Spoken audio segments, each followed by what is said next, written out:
Panorama group, जो सोचता है वो करता है।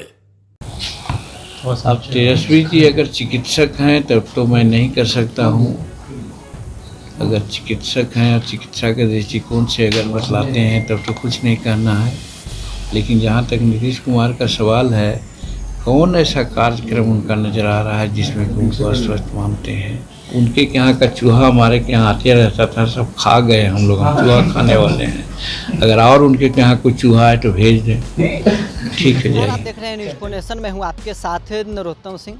केंद्रीय मंत्री जीतनराम मांझी ने तेजस्वी यादव को लेकर कहा है कि तेजस्वी यादव नीतीश कुमार के ऊपर ये आरोप लगा रहे हैं कि वो अस्वस्थ हैं, लेकिन नीतीश कुमार लगातार कार्यक्रम में जा रहे हैं, वो सरकार के कामों को कर रहे हैं।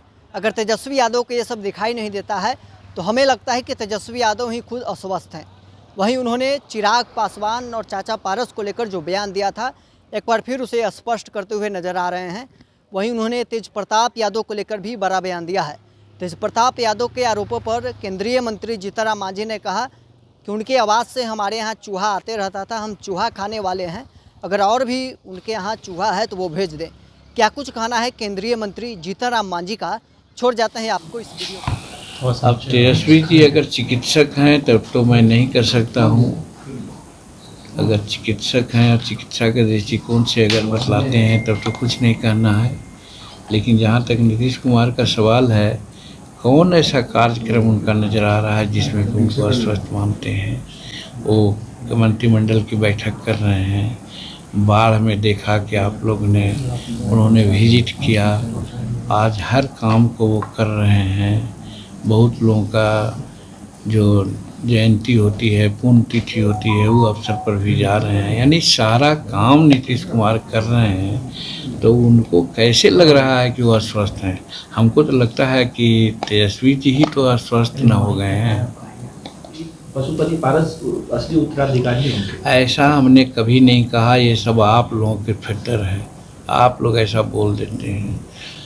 हम गए थे, रामविलास पासवान जी की पुण्यतिथि थी, पारस जी ने हमको बुलाया था। पारस जी बीमार भी थे, हम उनके यहाँ गए।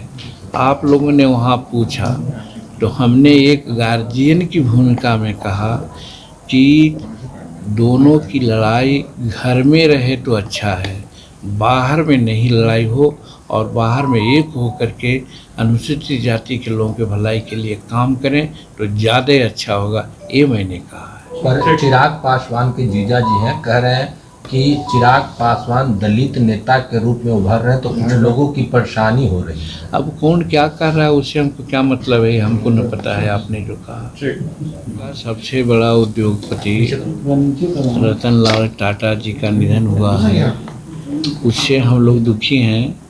और हम लोग दुखी क्या रहेंगे, समूचे हिंदुस्तान के लोग दुखी हैं, क्योंकि हिंदुस्तान के अर्थव्यवस्था को आगे बढ़ाने में रतन लाल टाटा जी का बहुत बड़ा योगदान रहा है। ऐसे उद्यमी को, ऐसे देशभक्त को जाने से ज़रूर हम लोगों को धक्का लगी है। और हम भगवान से प्रार्थना करते हैं कि उनकी आत्मा जहाँ भी रहे उनको शांति मिले।